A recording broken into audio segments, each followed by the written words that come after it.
Kia ora, welcome to the first series of Stuff That Matters Now, a podcast brought to you by Collective Intelligence.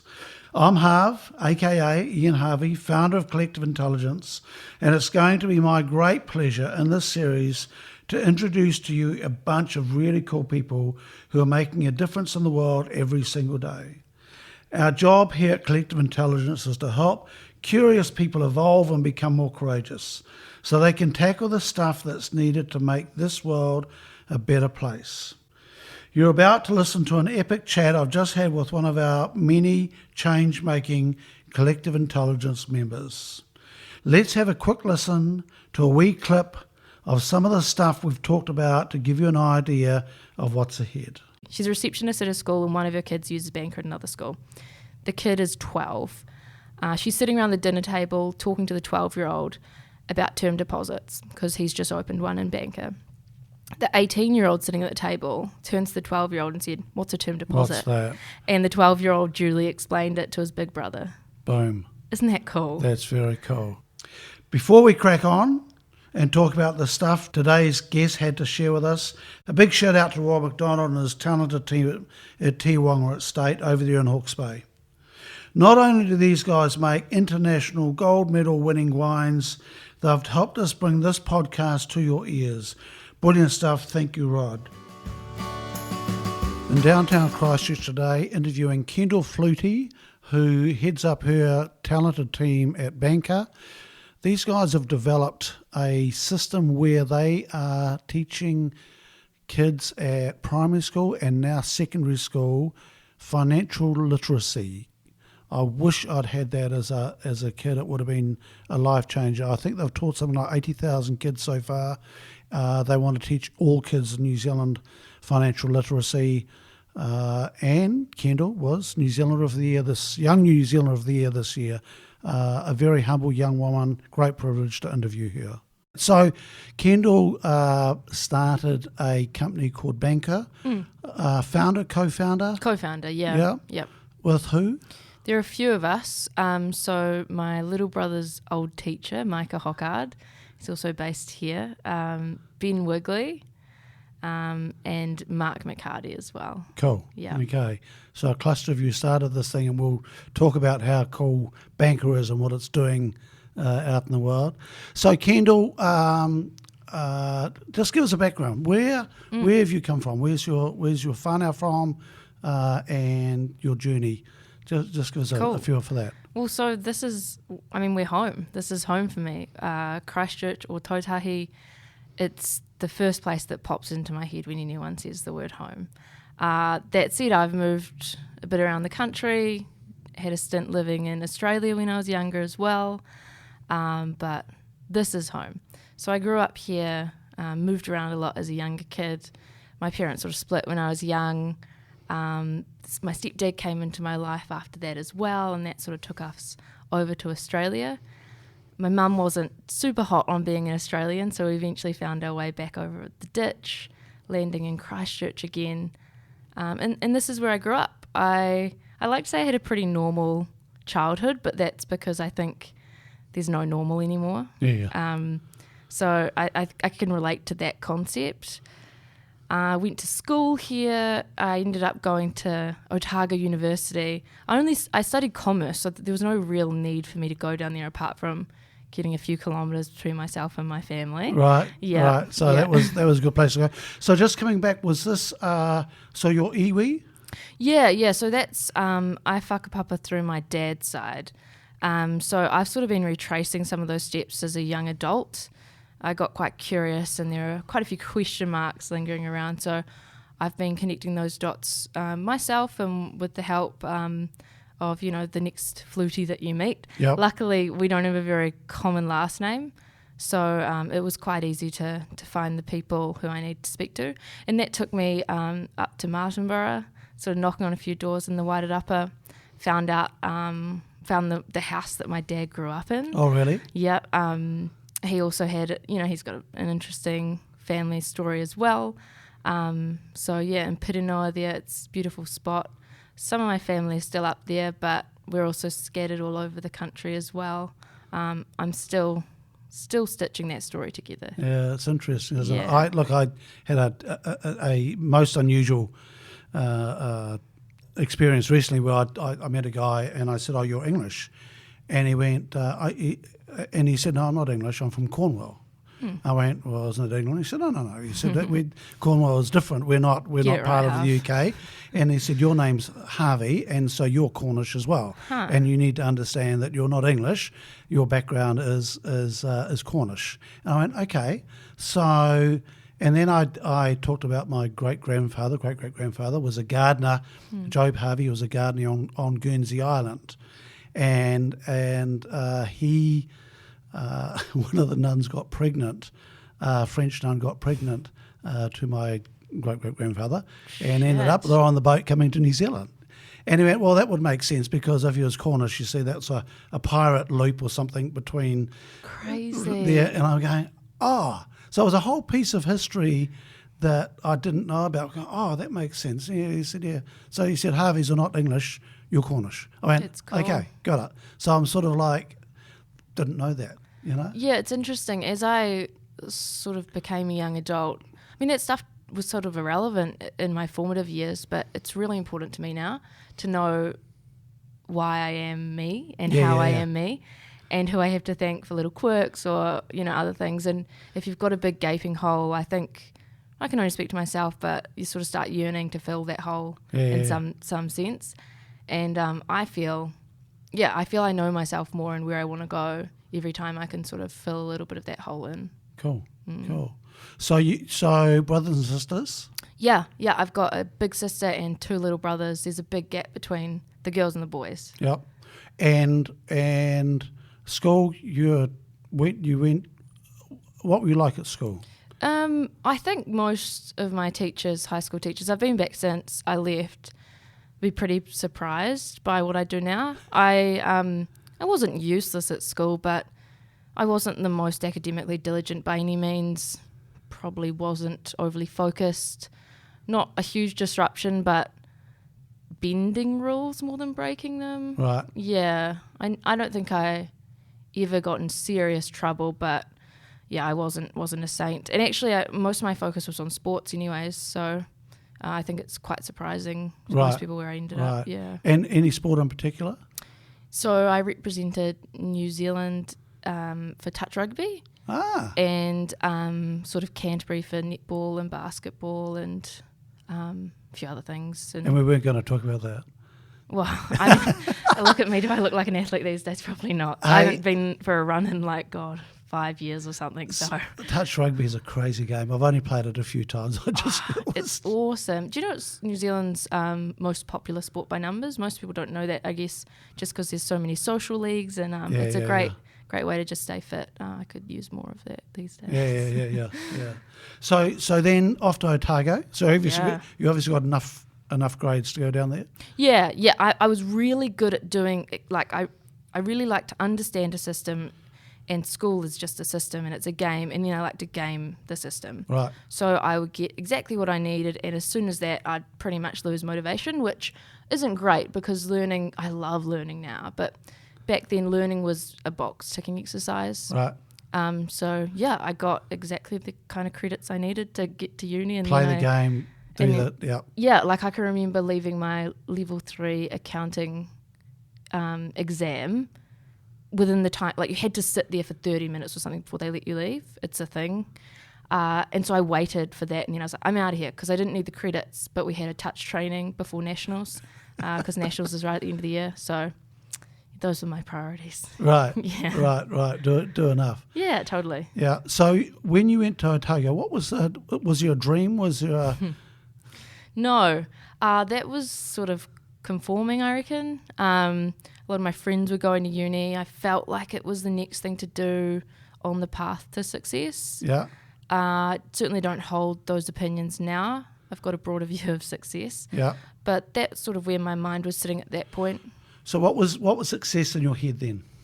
Success to me was a prestigious job, a pretty beefy bank balance, and maybe a nice car. It was pretty superficial. Yep. Probably wouldn't want to scratch too deep on that sort of definition that I held. Yep. And so what would you what would you class success as now? Success now, I've got a really clear understanding. For me, it's all tethered to well-being, particular societal well-being, so not even the individual view, but how we're achieving and getting ahead together. Yeah, interesting. So it's a bit of a void between those two. Yeah, so we'll try and fill that void in between there and there. Yeah. So Kendall, so you went off to Otago to become an accounting snob or something, or a... Look, I didn't even know. I just knew, I thought at the time, you just got to go to uni. So I did business because most of my school subjects, majority were business focused, and I sort of had an interest in business. But I came out, I sort of, that's where I fell in love with learning as well. So a lot happened in that period. I ended up smashing out my BCom in 2 years. So then I get to the end of the 2-year period still not knowing what I want to do. So I just fumble around, take some more papers, kill some more time, thinking that there will be a light bulb moment. Was that in your third year? So I ended up staying for 4 years. Right. Again, going with the tide, I was quite scared to make big, bold decisions. So 2 years, no one's finishing uni after 2 years. So I was like, I'll stay a third. And still, majority of my friends were going on to do their 4th year law or whatever it was, or they were being doctors, so they were going to be there for 1,000,000 years. So I was like, I'll do a 4th. And by the end of the 4th, I was like, student loan's getting pretty big. People are starting to get graduate jobs. Maybe I'll do the same. So there was kind of, I was in transition, and I had some ideas around, my question and my definition of success was starting to be rattled a little bit, but not enough to make the decisions I probably should have at that stage. Right, okay. So what was rattling? What was rattling the cage? The fact I suddenly saw that learning wasn't a box-ticking exercise. Learning could enable more. It could shape my thinking, and I was sort of going to the library voluntarily to explore things I liked, which is unheard of. And what did you like? What was the things? The big questions, the big stuff. So I really loved economics, and I took some pivotal papers around the economics of health, which looked at how we sort of put a framework around health and how we can attribute things called QALYs, quality of life, little metrics, to enable us to make purchasing decisions. So that's sort of how Pharmac and other agencies can justify this medicine versus that one. And that just blew my mind that we're able to take a human life and try and quantify it like that within a framework. And that sort of got the cogs ticking over. Also took an environmental economics paper, learned a lot in that from about the current status quo of sort of the environmental landscape. So it was cool. University did facilitate all of these moments for me to question whether I was happy about some big, meaty societal stuff. Were there any particular lecturers that sparked this, or was it something you did by yourself? There's memorable lecturers. Victoria Kahui was an economics lecturer, and I think she was super compelling and super passionate, and I'd never really seen that in any other teachers or mentors or anything like that along the way. And she wasn't like, here, take this book, but I think that passion is quite contagious. Right. Okay, so the wheels started spinning then. So after 4 years, you've got the student loan, and do I what? Yeah, have it today. I don't know if it'll ever go student away. loan, and then what? So then, like I said, I was still very much going with the social flow. So my friends were all starting to get jobs. So I was like, maybe I should get a job. So I sort of looked at the degrees I had and the papers I'd taken, and I couldn't really make anything fit in a box because I still didn't really understand that you can build your own boxes if you don't fit in a box. Mm-hmm. So I just picked a box that looked the most logical, and again, a bit of the laziness shining through that wasn't too difficult to attain. And for me, that was accounting. Right. Yeah. With who? KPMG in Wellington. Right. Yeah, I sort of applied for all of the big fours, and my partner did the same. Maybe if I'm being honest, I became an accountant because he was, and it was just a bit easier than making up my own mind. And we both applied for jobs and didn't really talk about what locations we were applying for, and the one that had the overlap was Wellington, so that was KPMG for me. Right. And so you turn up there, and what's it like? Yeah, it was worlds away from student life, I can tell you that much. It felt quite glamorous to that respect. Well, yeah, because you go from being a poor student, and then I remember you got like $2,000 to buy clothes, like, so you didn't turn up in scruffy student clothes, which is a smart move from them. But that in itself was just unheard of, to be just given $2,000 to go and buy clothes. Crazy. So I get there, I feel like I've entered the adult world, but at the same time, there was something just quite jarring and against who I was. Like, look at me now, I'm in a hoodie and some shorts, probably look a bit disheveled, that's cool, but that's me. And I was having to wear, like, corporate women's clothes. I had never worn that in my life. I will never wear that again. So that, as a starting place, was a bit uncomfortable for me. Interesting, corporate women's clothes. Of course, there's no such thing, is there? Right, as in, women have never necessarily desired to wear those clothes. They've been made to wear those clothes to fit into the system. Yeah, I mean, I don't know. I can only speak for myself, and I don't really love dresses as it is. So maybe it's a me thing. Yeah. But yeah, I would have felt quite out of place in what I naturally wore. Right. Yeah. Right. So I think I would have explicitly been told to get the F out and go and change this shit. So did you? So this was a new game. So going back to the school, you're going, okay, so what's the game here? What game do I need to play? Exactly. And I pretty quickly realised that I didn't like this game, that the rules were quite unfair, that it would be harder for me to game than potentially others. And I only had so much influence here. So at school... So why wouldn't have you had the opportunity? So I look around the office for starters, and 4 out of the 5 partners were males, and maybe a little bit more parity on the manager's side of things, but somewhat similar. The lads had a social club that they got together and did, and it sounded kind of cool, but it was boys only. Right. All these things that I'd just never come across before. This is pretty recent. This is recent times. Oh, yeah, I'm not too old. So this was maybe 2012, something like that. Yeah. Right. Yeah. And so you're looking at this and going, this sucks? Yeah, absolutely. And also, I'm not a total prude, but the social life was quite rampant. Like a lot of drinking, a lot of stuff I'd sort of shaken out at university. Yep. And that was a little unsettling as well.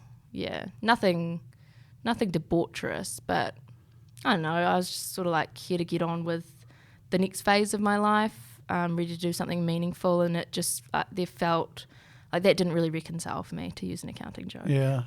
And look, it's interesting when there's that culture there's lots of work, study done on this, is that a lot of the people that are partaking in that culture don't necessarily like it.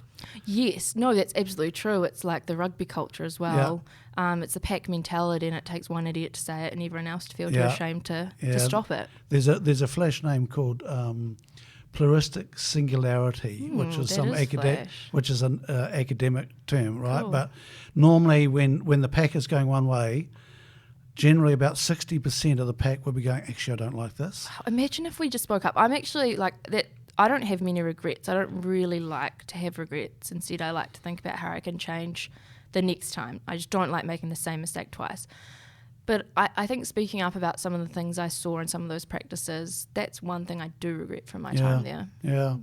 Yeah. I've got to say, I went to Lincoln in this, when was it, 1980. Mm-hmm. And Lincoln was famous for being this hard as, drinking culture stuff, and they'd have drinking games, and they'd bring, all the sort of carry on. I really enjoy drinking. I love alcohol, right? I love a party, but I don't like drinking games, and I don't like predetermined drinking stuff. So they used to have the stuff in Christchurch, had the square mile and all the sort of carry on. The square mile was 40 pubs in the centre of Christchurch, and you'd get it ticked off, right? And I didn't want to do it. And I said, no, I'm not going to do that. Anybody would. And I got really unpopular with some of my mates for not doing it. But I just went, this is not how I drink. I drink when I feel like it, which is a lot. Yeah. But I don't want to go, okay, we're going to go drinking now, because I think that's just really, really unhealthy. It's quite strange if you pair it right back. Like, Yeah. that's quite strange, and people will put quite a bit of pressure on you in those situations. to go and do keep this. drinking. Let's go and, yeah. So, Yeah, and likewise, I love a good drink, but I think that sort of environment is quite strange, and not that healthy. yeah. So to have it in a corporate scene, yeah, there'll be a whole lot of people actually not enjoying it, Yeah, I but are think too so. scared to go, no, that's not me. They'd rather go along with it and not like it Yeah. than speak out. Yeah. Yeah, there were good things about my time as an accountant too, but I think overall, the thing that made me pull the plug on that was overwhelmingly just really didn't feel like what I was meant to be doing, and it's hard to try and articulate that. I used to also work at a gas station while I was at uni, and I had that feeling there as well. It's not, there's nothing wrong with the people, it's not the work. It was interesting enough, like we had some really interesting clients, and as far as accounting goes, what I was doing was quite interesting and somewhat progressive, but it's just when you have that feeling in your gut, Yeah. and it's when I was walking to work, it was a 20-minute walk, and I'd sort of start feeling sick as I got closer to the building, and I'd never really had that experience before, and it took me a while to recognise what it was, but yeah, eventually I listened to that. Yeah. Yeah, it's funny. There is a word that I've become really, I really like, and it's the word vibe, right? Yeah, sure. What is, I don't know what it means, but it's it's pretty loose. Yeah. But if the vibe's right, it's things just go that much better, right? It's so true. It's so true. But it's really difficult to listen to vibes sometimes, isn't Yeah. it? When everyone else, like, tangibly, and those above you and those around you are saying something that is totally the opposite to those vibes. I used to suppress my vibes quite heavily. Right. So how long did you stay there for? Well, if you look at my LinkedIn page, I think it says a year, but I might have been padding that out a bit. Right. Yeah. Probably was there around 6 months.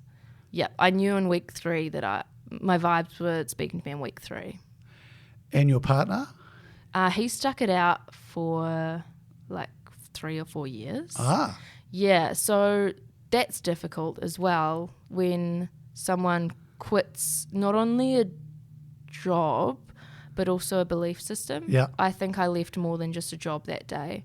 But spoiler alert, the good news is we're still together. So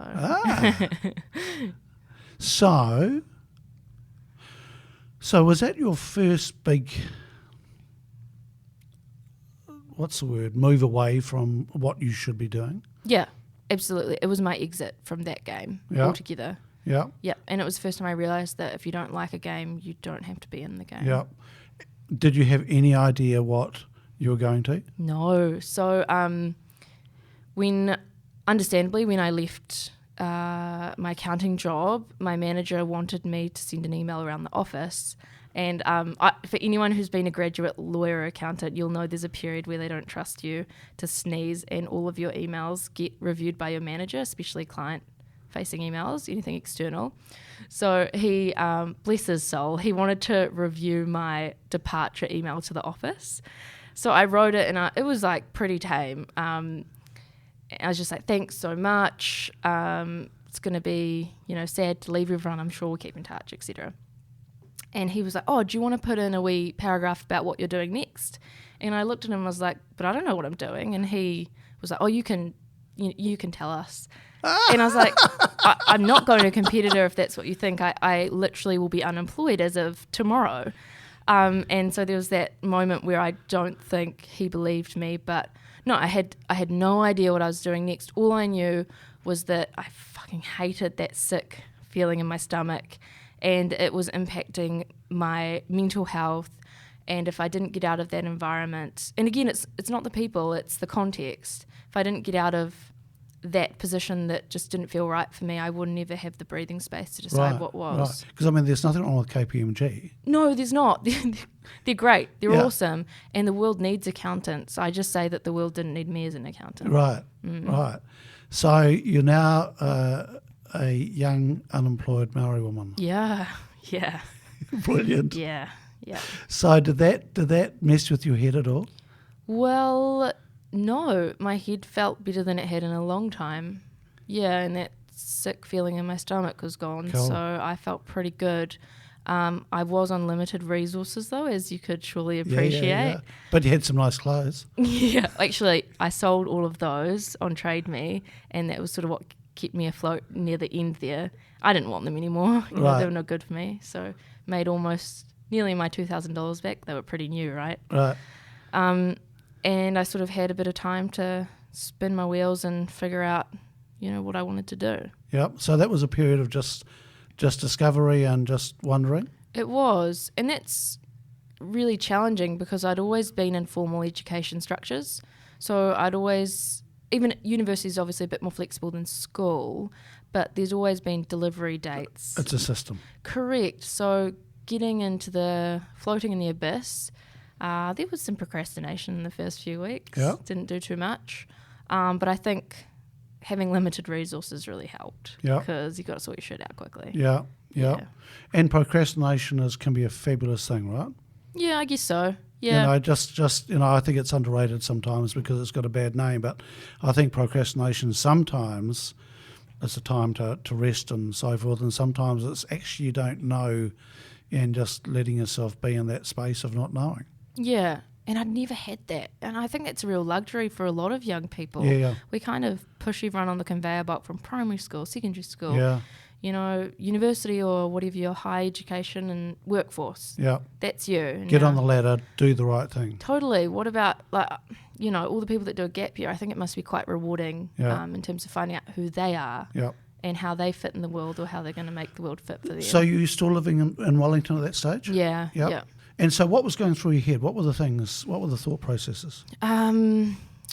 Really questioning that notion of success. Now I'd thrown out that game, you know, well, what is the game that I could subscribe to, or what game could I create, or what is the end game? So really trying to narrow down on what success was for me if it wasn't money and status. And sort of the intermediary place I got to was happiness, individual happiness for me. And during that time, that's what I was trying to pursue. Yeah. And what, any idea what was going to make you happy? Yeah, I sort of went right back to what used to make me happy when I was younger. And at school, if I had been a little bit more applied and there weren't stereotypes on good jobs, bad jobs, what might have I explored? And something for me that I'd always been really curious about was technology. Because I was into sports, I was often at school, before school and after school, and waiting for my parents to pick me up. I would spend some time in the computer labs back when there were computer labs and everyone didn't have their own device. And I'd just play around, and there was one time that I don't want to, hacked is a heavy word, but I managed to access all of the staff and student files across the whole school system from playing around. And that sort of curiosity was something I'd put away in a box because I didn't really think people doing computers was a cool thing. None of my friends were doing it. I didn't really know anyone in that space that was older with that sort of job. So I sort of came back to that notion of, well, let's try and see if you would have liked to pursue that. And I hit up some local Wellington development shops and went in for Friday drinks with them to talk about what life as a software developer. I didn't even know that was a thing, you know. Right. What life was like for them and what they found interesting about their jobs and why they pursued what they did. And any lights coming on for you at that stage? Absolutely. Yeah? Yeah. It ticked a lot of boxes for me in terms of being... having a love for learning. The cool thing about technology is technology is always changing. There's always a new language, coding system, whatever. So if you're not a constant learner and if you don't love learning, then you probably won't do well in technology. And I already had that sort of hunger for knowledge. So that really aligned with what I was after. And how did you put that into play? So I started looking about how I could upskill to try and into the software development or technology world. Obviously my background in business and that's good, but I didn't really want to pursue that anymore. So I sort of started with a clean slate. Well, what would I need?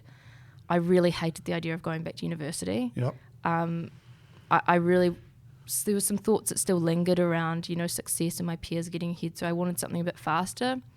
I tried teaching myself, wasn't structured enough. I wasn't making the progress I needed. So I started looking at what else there was, and I stumbled across coding boot camps, 12-week courses to get you work ready in that time frame, and that's what I pursued. So what are they? What's a coding boot camp? Is that over a weekend? No, it's a 12-week course. So it's with instructors, and you run through basically from being a novice. You don't even have to know really what code is. And by the end of it, ideally, you're practically ready. You may have a lot of gaps in terms of theory that a university will be able to plug over 4 years, but practically, coding is a craft. Practically, you should be able to write some billable code on day one in your new job. Right. And so did you do just one of those or a number of those? I did one of them. I did. So funnily enough, I was sort of looking at some in the States because that's where they started. They weren't, this is back in 2013 now. Yeah. They weren't really a thing anywhere else. Maybe some in Australia, but the really good ones were in the US. So I got all the way through. I got accepted into one. The issue was my bank balance was clearly drained by this point, and admission was like $80K. Right. Yeah, so that was going to be an issue. But 2 weeks after that point, when I was trying to figure out how I was going to raise this money effectively, I found out that there was one opening up in New Zealand, and in fact it was opening up about 500 metres from my flat. Cool. Isn't it funny? Yeah. So I got in touch with them. I understood a bit more what they were about. I understood the founders. One of the founders is Josh Vile, who runs Inspire, or one of the founder of Inspire. Yep. So pretty cool guy with some pretty cool beliefs. And I was in. Some of my family sort of thought it was a little bit risky, obviously. These guys were new to New Zealand. What happens if it didn't go well? Well, my take on that was they couldn't really fuck us up because we're the guinea pigs. Right. We're their poster children. So, and they did a great job, and they still do a good job today. I was going to say they would have over-delivered. That's what I would do, right? Yeah. I would go all in on these the first few groups, yeah. right? I did the course, and that challenged me again, not only from an academic perspective, but they had a component of the course called Engineering Empathy. It was based on some work that Google produced. There's a great book called Search Inside Yourself, good Google-themed title. And they taught compassion and empathy and all of these things that I'd never really had an engaged discussion with my peers or my family or anyone with. And it sort of opened that dialogue for me and was the start of my ability to... But this is tech, Kendall. Yeah, right? Surprising, huh? I was going, what was, classic to have that conversation with tech. You'd be super surprised because we've got some pretty bad stereotypes hanging over our head in the tech world. But at the same time, there's a lot of people advocating for change and being the change in the system too. So, that's fascinating that you came across that. Isn't it? There, yeah. Right? Having said that, I don't know much about Inspire. I know some of the people there. Talk about vibe. Yeah. You would have found your vibe, right? Totally. And it was just by that stage, I would have just seemed if you'd met me a year ago and met me then, you'd think you were meeting my twin. We were different people. Yeah. Personality-wise, my whole outlook on society and what was important and the difference I could potentially make was just 180. Right. Yeah. I owe a lot to Dev Academy, not only for allowing me to enter the tech world, but for also shaping some of my early thinking. Right. So the juices started flowing. Did they what? Yeah. And you're going the world's my oyster. Yeah, or the world can provide happiness. Right. It just didn't look so bleak anymore. I don't think I was quite as ambitious as I guess I am today. And but I felt like there would be a place I belong professionally. Okay. So you're going, yep, I can work here. Yeah. This can nourish me. I can do my work. Yeah, and be nourished. That's right. And I also think, I've spoken a lot about understanding a game.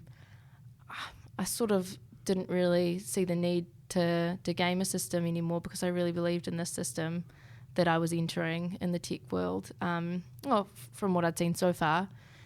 So that was really a nice relief to not look at something and try and scrutinise it and be like, how can I screw you over and get exactly what I need from it? Right. It's more, how can I contribute to this to make it a better place? Yep. Which is a bit of a, way more healthy mindset, I think.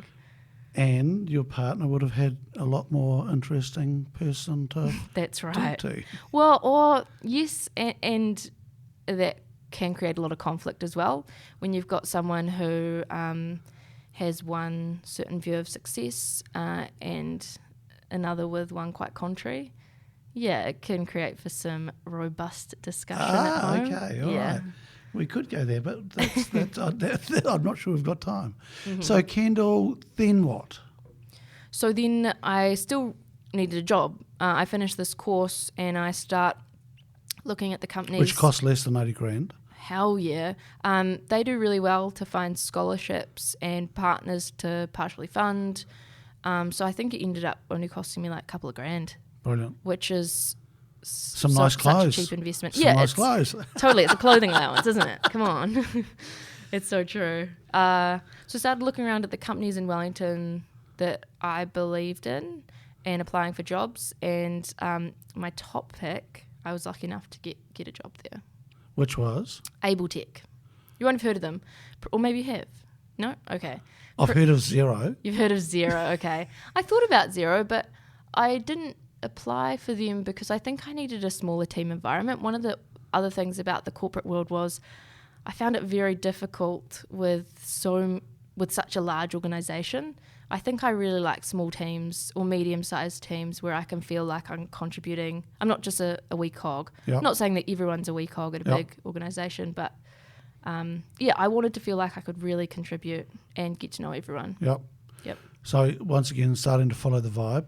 Yeah. Exactly. So small team. So what do these guys do? It's a Ruby on Rails predominantly shop. So they build stuff for people. They do a lot of work. Well, we did a lot of work for maybe government agencies. So I did some work for NZTA. They work for banks. We did some work for the NZX, which was kind of cool given my background, still keenly interested in business and finance. Also did some meaningful stuff like AED locators, the heart zappers. Oh, yep. Yep. Some stuff for NZ Post. And they also built their own in-house tools as well and products. Right. So I was part of what was called the Rapid Projects team, and we would just be pumping out projects for clients. I would be able to go to the meetings. I would be able to lead stuff like within the first few months. Like I would be trusted to converse with a human being. People weren't vetting your emails? No one wanted to review my emails. Like that level of trust. I really appreciated that. And in our spare time, we chipped away on those in-house projects and products, which are super successful as well. They're an awesome team. The coolest thing was just the people and the vibes and the fact I could wear jeans and a hoodie and no one was going to look twice at me. Right. Right. So Kendall was being herself, going to work, having a good time. Yeah. And did you get a sense that you were good at this? I don't think I took to it as naturally as some other people. Like I'm not a super brain, so for some people those neurons just fire straight away and they're just almost part computer, and it's incredible to see that. I had to work for this, but I liked the fact I had to work for it. That was really nice. I think I was certainly good at parts of it. Like I really liked the communicating with the clients, really liked greenfield projects, so working on new stuff.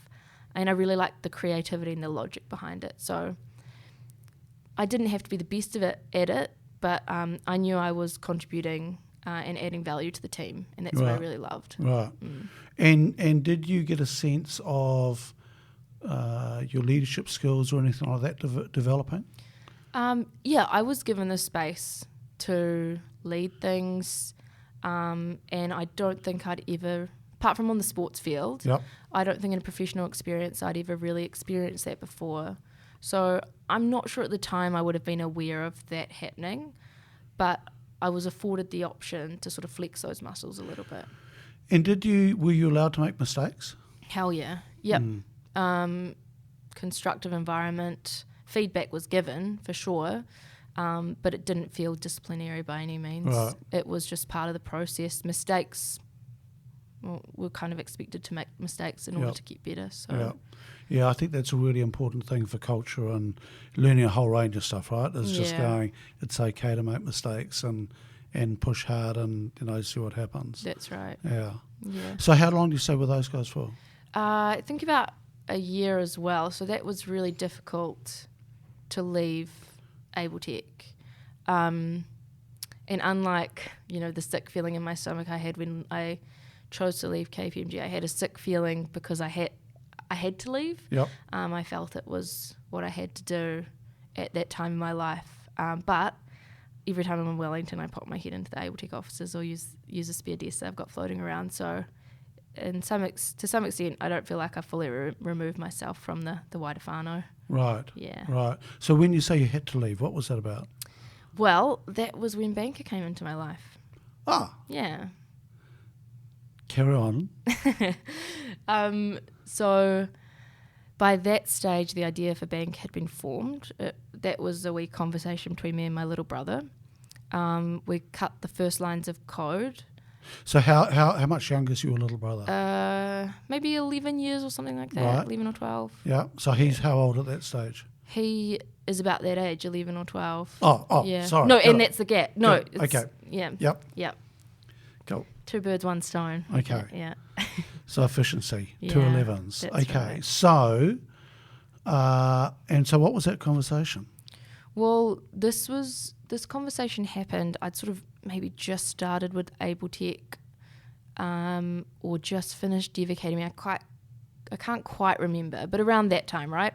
So I'm a different person, and I've been working quite hard for a short amount of time, for the 12 weeks, and I just need to recharge at home. So I came back down home to spend some time with my family, and I hadn't seen my little brother in a while, and he just blew me away, because this is an 11, 12-year-old kid who just wants to talk about sports and crap, really. Sports is not crap, Kendall. It's a whole nother podcast. I shouldn't say this. It's Rugby World Cup time. I'll probably get kicked out of the country No, or it's something. all right. It's all right. It's all right. Yeah. It's all right. Do I forgive you. They cut your passport up for that sort of blasphemy, though, eh? Okay. He just liked normal kid stuff. So I was sort of expecting to have that sort of interaction level with him. But he came at me pretty hot with some questions around business. He wanted to know about hiring people, about taxes, about investing, and this is my baby brother. So I dug a bit deeper, and it turned out that his teacher was teaching him about money. He was sort of running a little financial education system in the classroom, had my brother super engaged. So this is primary school, right? Yep, it's year 7 or 8. Yeah. Yeah, so last few years of primary school. He was so engaged, and he brought that conversation home to me, and I'd never bothered to talk to him about this stuff because he was just a kid, and even though I was, albeit a failed accountant, I'd been pretty interested in this stuff. Yeah. And it proved to me that he was... Recovering accountant. That's right. Reformed, I like to say. He was totally capable of having these conversations. So we just chatted about it. And the next day I hit up his teacher because I wanted to know more. His teacher agreed to catch up for coffee. We talked. I learned about this system he'd developed and what was good about it, what was bad about it. And that's when the idea for Banker was born. And what was the idea? What is the idea of Banker? Well, the idea for Banker is that we can facilitate a financially educated society through school by making it easy for teachers to teach kids about money through online technology. So if we think about my brother's teacher, who's Micah, my co-founder, if you think about him, he developed the system, but he's a superstar. Like, he literally won New Zealand's most inspiring teacher one year. He's the teacher you want.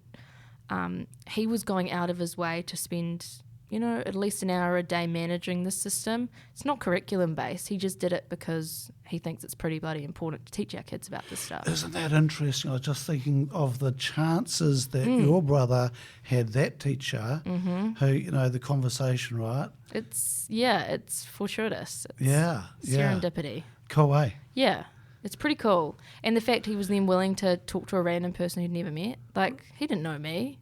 I was just like, I'm Geordie's sister. Do you want to meet up for coffee? Could have easily said no. Yeah.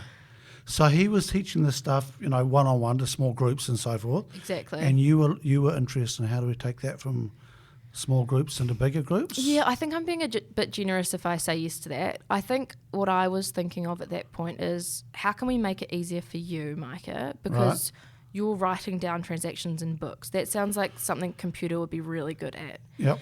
And two, Geordie had a big wad of cash, like literally a stack of cash at home. And I look at my wallet and, well, I obviously don't have any cash at that stage in it because I've been broke for a while. But also you're never going to have cash like that unless you get yourself in a suspicious situation. Right. You're going to have cards. Yep. And your engagement with the financial world is going to be online. So if we could build something that was online, I think I was being pretty selfish at that point. I thought Geordie would have a better experience. Right. And so would Micah, and he kind of deserved that. Right. And so it was just the two of you initially? It was all four of us, actually. I took it to a startup weekend, the idea, with Micah's blessing, and sort of pitched it to a bigger room because we needed... Whereabouts was that? In Wellington. Right. Again, so I get home after having this convo with Micah, and I find out there's a startup weekend in a few weeks' time. Also, it's New Zealand's first education-themed startup weekend. I know. Yeah. So much luck, huh? This is spooky. Yeah. It all sort of lined up. And I think, the more you just go with what your gut's telling you and the vibes, I feel like the luckier you get. And the startup weekend, did you smash it? Yeah, we did. I think we smashed it in a sense that we ended up with something that Geordie and Micah were using on Monday, and that's a win, right? So we had the bones of Banker together, and I'd sort of achieved what I'd wanted to, and actually I'd achieved more in that now I had people who were really interested in this idea and got me thinking a bit wider in its application. Right. And because I enjoy those startup weekends. I go along, get invited along as a mentor and stuff, and it's I met some of your crew up in Hamilton at the last one. Alex Miller, he was the good cop. I was the bad cop. Gotcha. And you would have met Mark was there, so co-founder. Yeah, exactly. And that was lots of fun. Yeah. That was lots of fun. Like they're intense. Yeah, right? they are. Yeah. A lot of pressure. Yep. And really intense. And I think they're a fabulous thing. They are. They stretch you a lot. They're not always ideal for actually starting a business though, because the premise is you kind of start businesses with strangers. And like we actually had 7 people on our initial team. Right. So some tough conversations had to come from that, that sort of notion of forming, and we got really lucky. Like I just think I got so lucky. Like my co-founders are amazing people, but I've seen and heard examples of it going the exact other way. Yeah, and look at it, that can happen in any situation. Yeah, but for me, I think startup weekends are awesome for stretching you and learning new things. Yeah. So, okay, so you've got the startup weekend, you've got this, have you got the name at that stage? Is it called Banker? Yeah, I actually came along with it as Banked, and one of the team members, who was actually Josh Vile from Inspiral. Right. So he was there just to hang out for the day. He didn't really need another business, I don't think. He's pretty set. But he wrote some code for us, and he was like, Banker kind of sounds better, and everyone was like, Banker does sound better. Yeah. So we had the name. Yeah. And so at the end of that weekend, what's going on in your head? Pretty excited. Didn't really realise what you could achieve in a weekend with the right people and the right amount of passion and purpose. And mostly excited that Micah and Geordie were using this thing. So I was kind of satisfied at that point, but I also had obviously a line of conversation with a few people with vested interest now. So happy, but a little aware that my happiness might be disrupted soon. By this thing that we'd brought life. Right. We've breathed life into something, and I had this sort of gig that I loved at Able Tech, and this thing over here had the potential to disrupt that. And disrupt isn't a negative phrase. It's it's neutral. Just disrupt. But it was going to potentially disrupt that. Right. Okay. Which it did. Which it did. And moving away from Able Tech into the unknown. So how do you stay alive through that process? How do you nourish yourself? Yeah. It was difficult. So I went full-time at the same time that Ben did.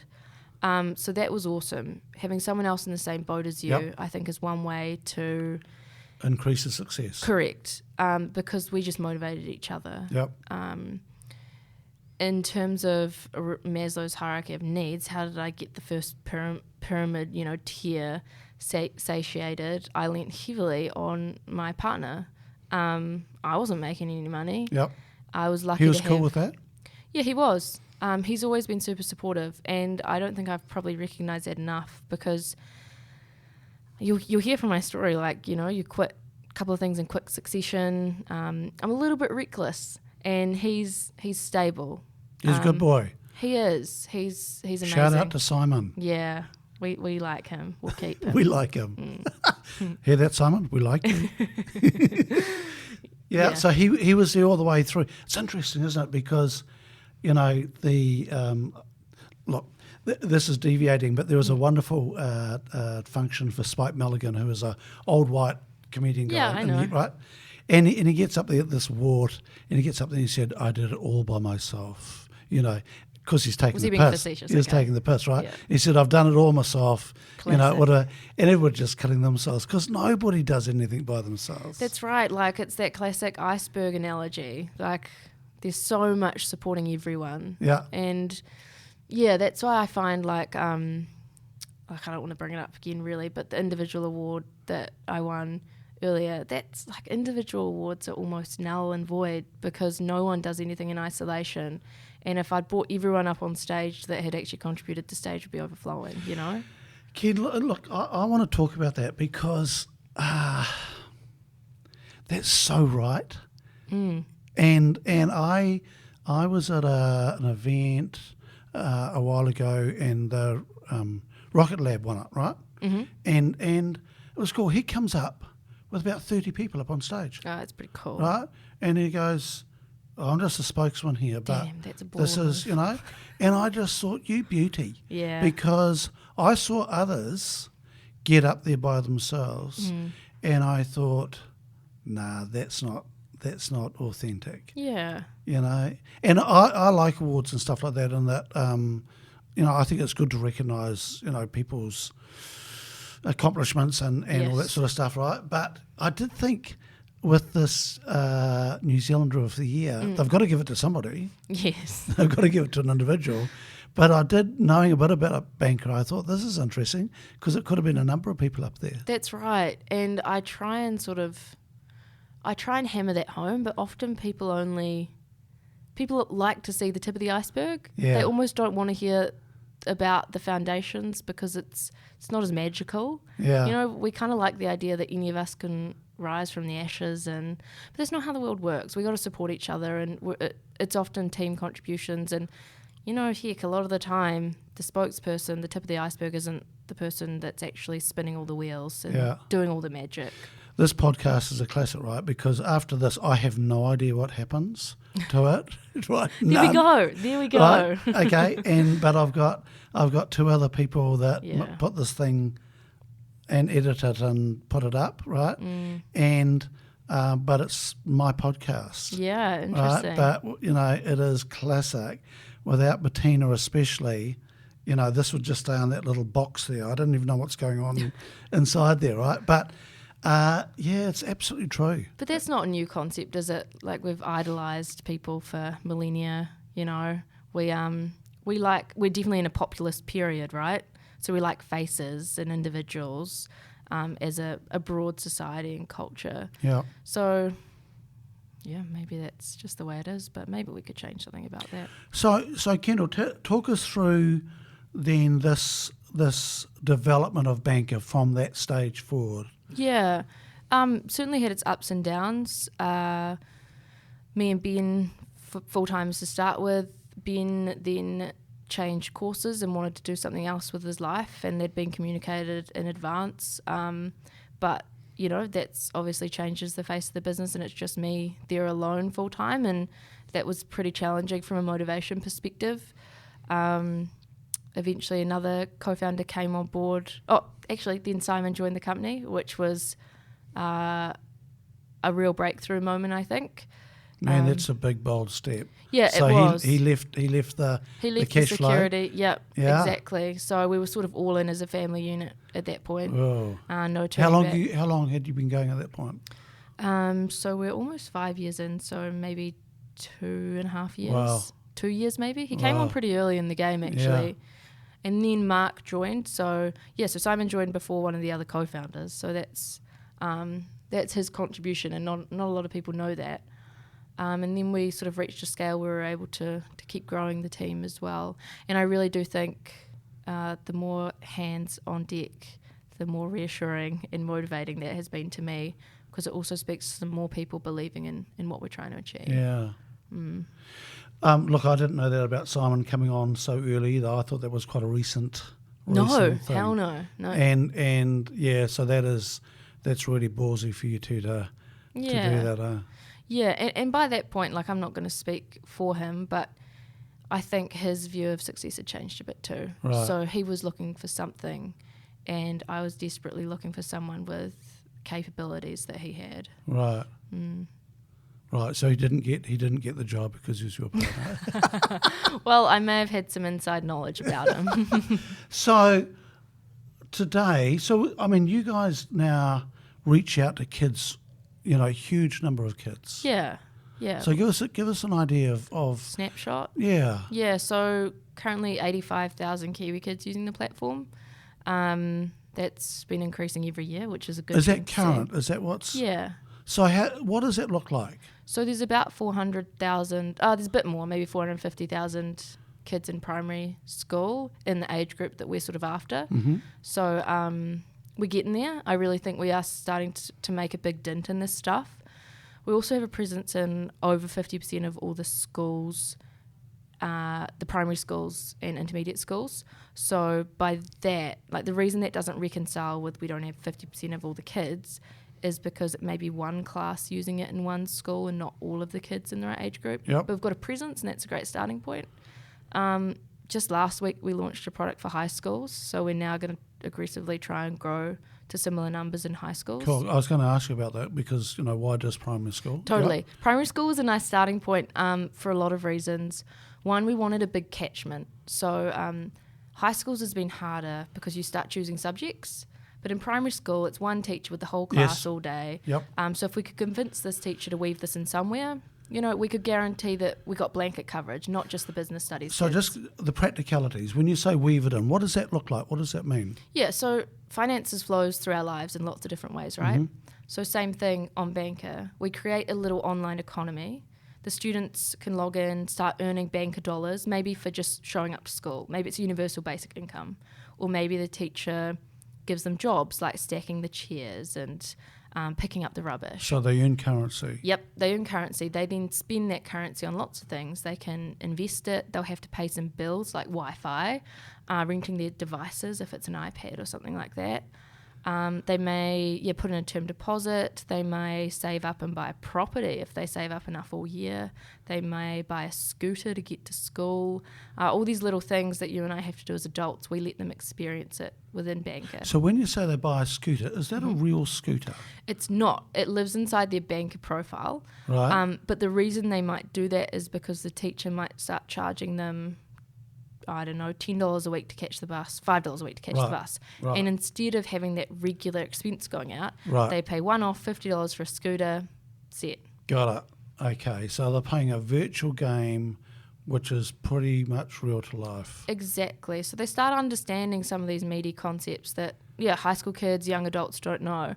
You chat to a Banker kid and they'll talk to you about their mortgage or the current class interest rate or the tax rates, and it's just magical hearing those words come out of their mouth. Have you had any parents push back and go, "What are you teaching my kid?" No, we haven't had negative pushback from parents. There's been some, as in like 3 to 5 teachers who have sort of had a chat to us about intrinsic versus extrinsic motivators.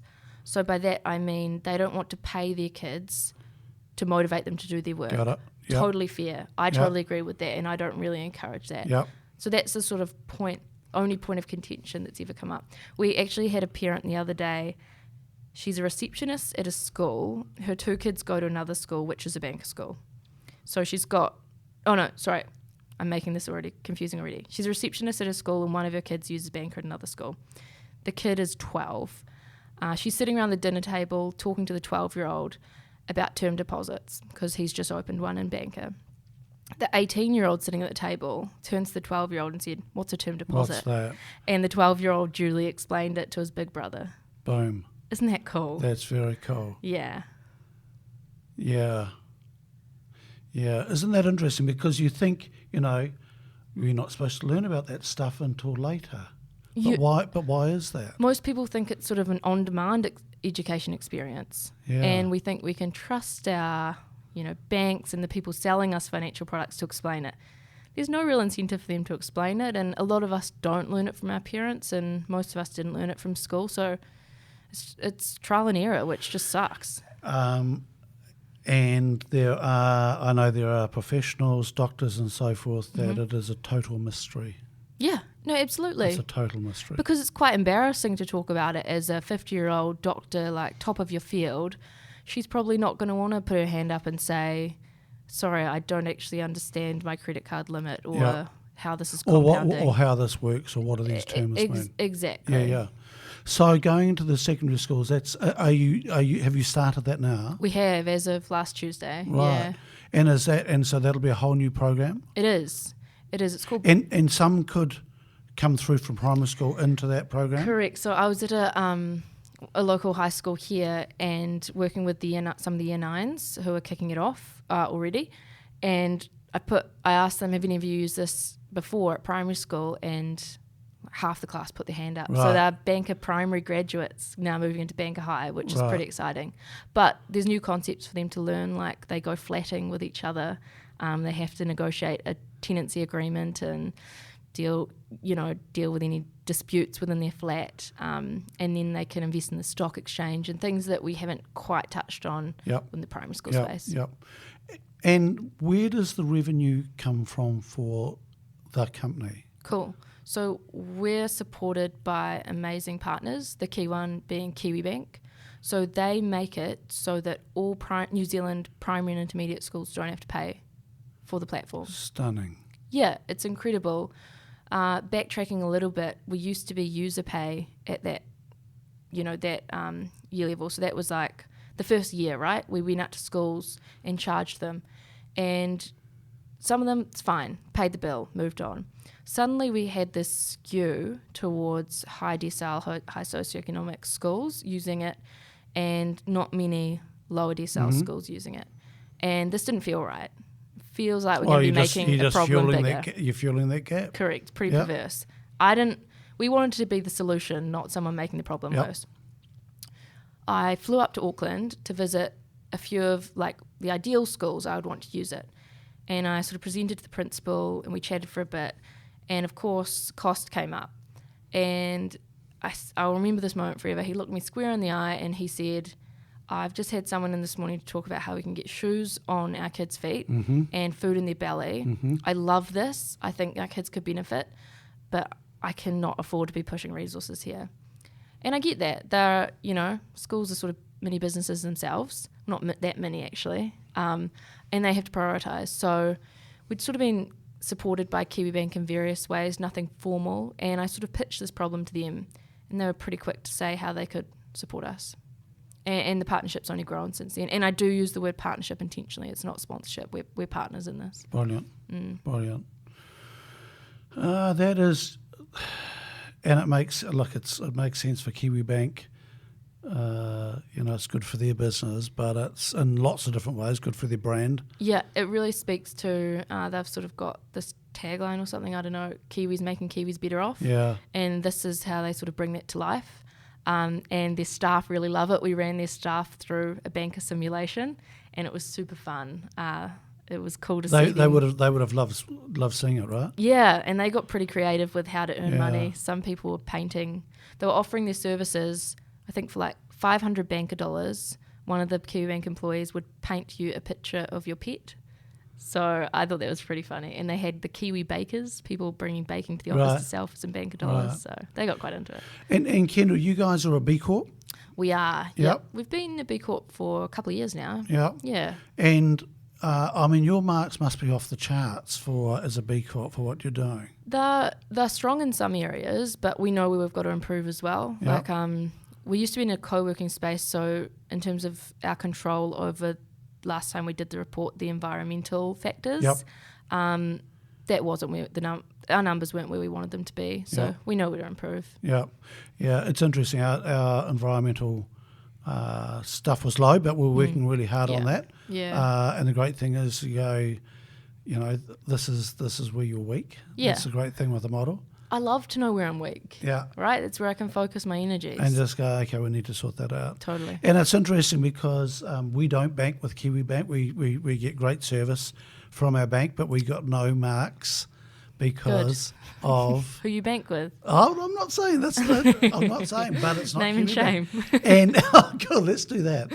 But it was interesting going, we don't get any points because of who we bank with. Yeah. And it really made us think about that. And we've put pressure on our bank as a result, Cool. and they've responded.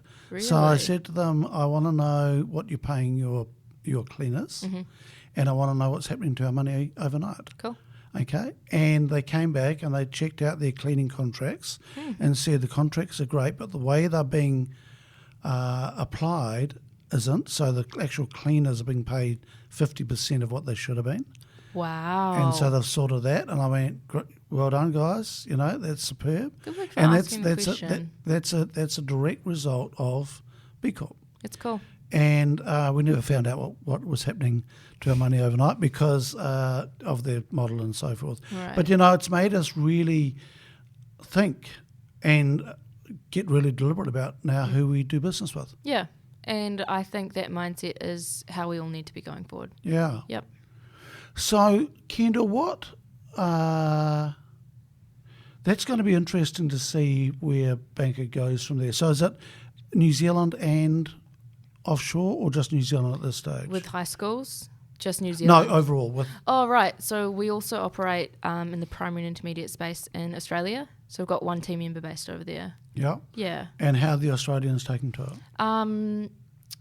Well, not quite the uptake that we're seeing in New Zealand just because of where we've been focusing, I guess, our team and our resources. Yep. But the cool thing is they've been pretty vocal on social media about us, and they've got, I hate the word, but teacher influencers. Yeah. I know there's influencers everywhere now. You cannot escape them. It's such a wanky term, It really is. It really is. But they're influential, so maybe it's aptly named. Yeah. Who have started using Banker, and we've seen results of that, which is the best, cheapest marketing spend because we don't pay them anything. Yeah. They just like our tool, and I think that could change the trajectory in the coming sort of months, which is pretty exciting. Is Kiwi Bank supporting you over there as well? No, unfortunately, their goodwill doesn't reach across Yep. the ditch, understandably. So we've got another champion partner in Australia. They're Cool. called Netwealth. They're Brilliant. pretty cool people. Brilliant. So big picture for Banker? Well, ideally, our mission is to ensure that all kids are prepared for the financial world ahead, their financial future. So we've sort of been, scaling our impact. So we started with the primary school space. We then saw that we weren't fulfilling that mission in terms of kura kaupapa, Māori immersion schools. So we built Pēkeka with some kura and support in that space. And then we realised, well, kids, what about the big kids? So we've grown Banker High in the high schools. So what we really want to achieve is to see all New Zealanders attaining financial education in some shape or form that prepares them, and whatever that means, and that's a little different to everyone, but we feel we can play a pretty big role in that. Yeah. Have you measured your impact? Yeah, we do. We measure it in two ways. The easiest way is financial literacy, so improvements in financial literacy, and we've seen positive improvements year on year. And there's some Australian research that says if you can take the most financially illiterate in society and improve their financial literacy rates. I think it's 10% or 12%. We'll add billions to the GDP, and see all of these good spin-offs. So moving it even 1% in New Zealand is quite a big deal. But we also try and measure our impact around the harder stuff, the capabilities, the behaviours. So we have financial knowledge. If I quizzed you around interest, could you do an interest calculation? But then Please don't do that. Okay, no. we won't. But then we've also got our financial behaviours. Given what we know, how do we act? Do we put our money in higher interest accounts, or do we just leave it because we're not really that engaged? So we're trying to measure those as well, and that's a bit woollier and a bit harder. But because we're online and we can track transactions here and there and clicks as well, we can start seeing those behaviours form. Interesting, isn't it? Because those woolly areas can be where the gold is sometimes. They are. Yeah. And just because they're hard to measure doesn't mean we shouldn't measure them. Yeah.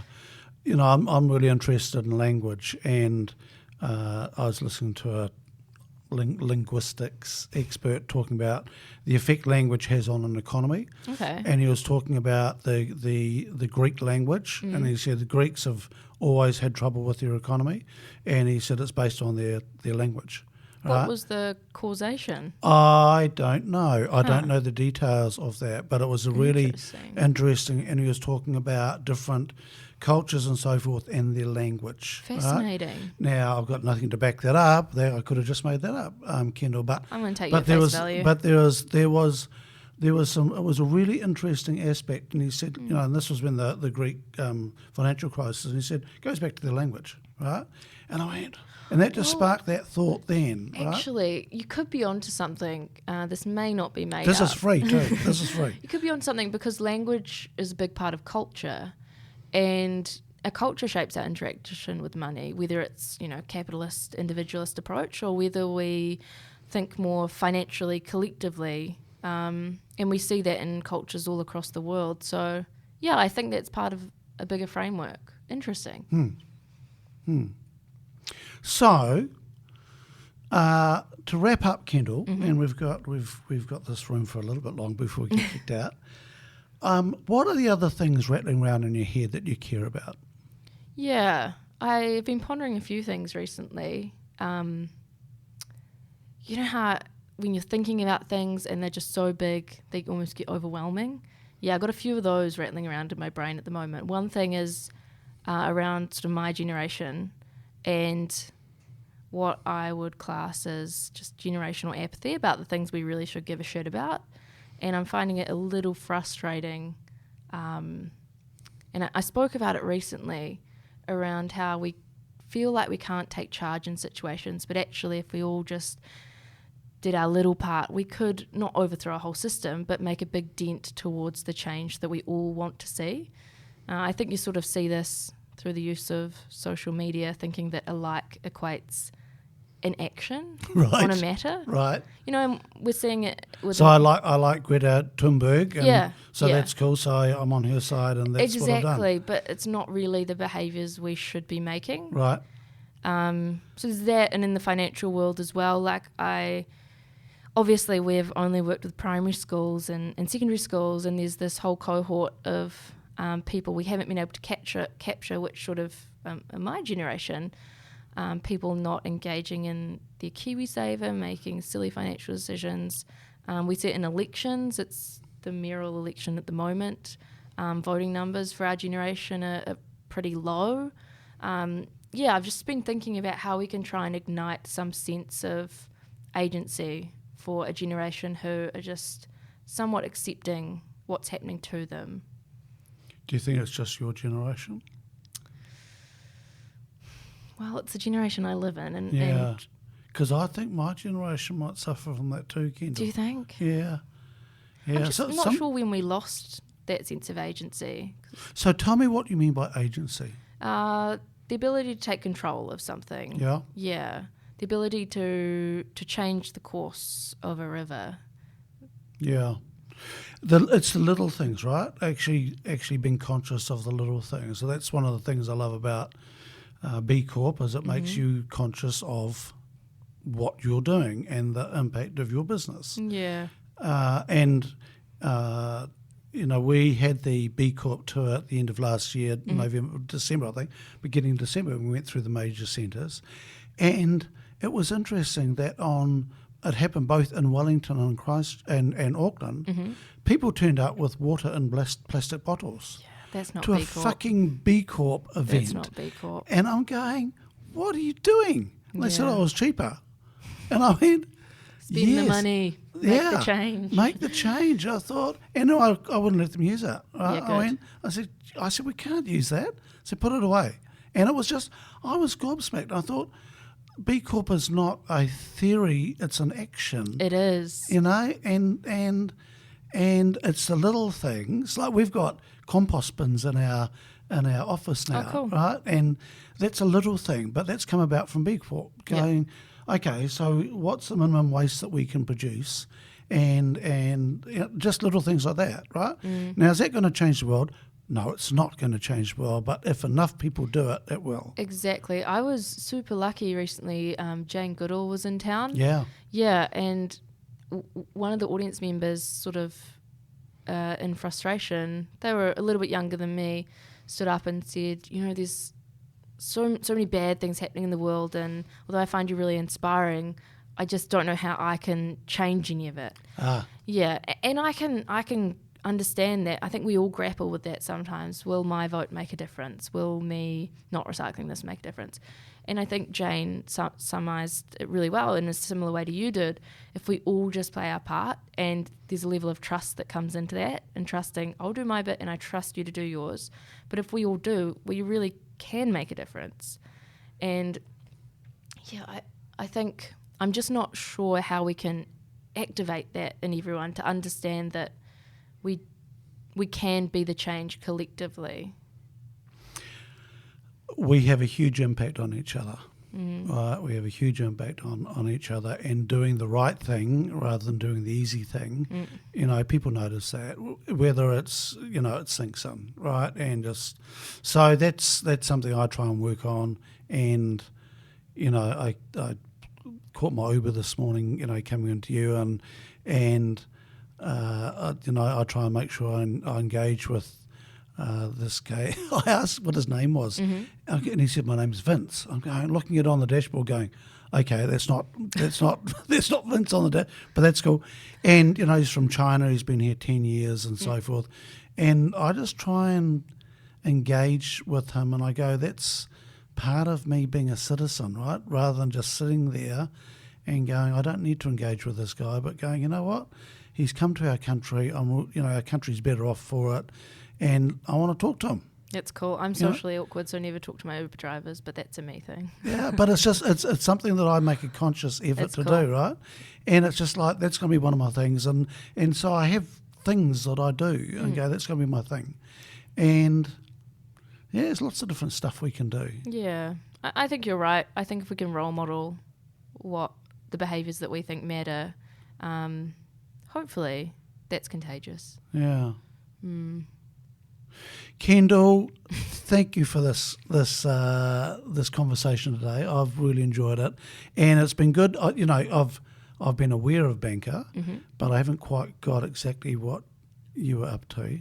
So thank you for that. I get that a lot more now. Cool. I knew it was a good ship. I just didn't quite get my head round. I didn't get my head round what it actually was. And I go, yeah, it will be fascinating to see the impact of this in 20 years' time. It will be. It'll be huge. Yeah, I'm hoping huge. So. And it will be. It will be. I just hope it's a societal win. Yeah. I and I think, well done to you and your team with winning the New Zealander of the Year, Team of the Year. On behalf of the team. On behalf of the team, right? That. It's very, very cool. Yeah. And, I've met some of your team and we're going off to see Alex now and have a catch up. And, you've got a great crew there. And I'm pretty lucky. Yeah. Yeah. So thank you for your time. Thank you. And really enjoyed it. And good luck for the future. Thanks, Harv. You've just been listening to an episode of Stuff That Matters Now, brought to you by Collective Intelligence. I hope you enjoyed listening to the fun stuff, the rugged stuff, and the complete stuff ups that have helped this particular Collective Intelligence member evolve while making the world a better place. Do check out our Stuff That Matters Now podcast series on your favourite podcast provider or visit our website www.collectiveintelligence.co.nz to get links to new episodes. Contact us if you want to learn more about how we can help you evolve yourself and others. Thanks for listening.